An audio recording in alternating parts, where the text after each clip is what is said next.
পদযাত্রার ১৭তম দিনের ফরিদপুরে যাবে এনসিপি নেতারা। এ বিষয়ে আরও জানাতে সরাসরি যুক্ত হচ্ছেন সহকর্মী মাহবুবুল ইসলাম পিকুল। পিকুল, ফরিদপুরের সমাবেশের প্রস্তুতি কেমন দেখছেন জানাবেন। দেশ গড়ার প্রত্যয় নিয়ে জাতীয় নাগরিক পার্টি এনসিপি সারা দেশ কর্মসূচির আওতায় কিন্তু আজকের বিপর্যয়ের কারণে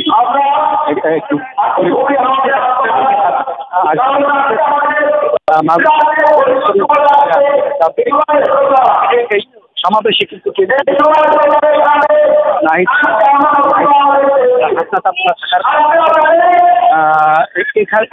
স্থানীয় যে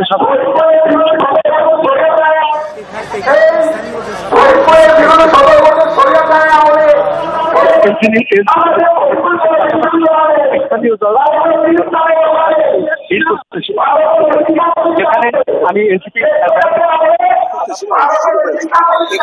আমি এনসিপি সাথে কথা বলেছি।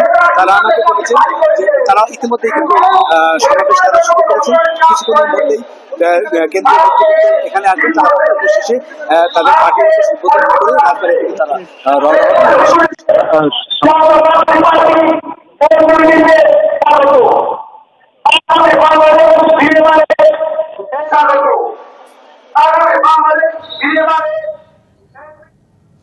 দর্শক, আমরা দেখতে পাচ্ছিলাম ফরিদপুরে সমাবেশের জন্য প্রস্তুতি চলছে, সেখান থেকে জানাচ্ছিলেন সহকর্মী পিকুল। আপনাকে ধন্যবাদ।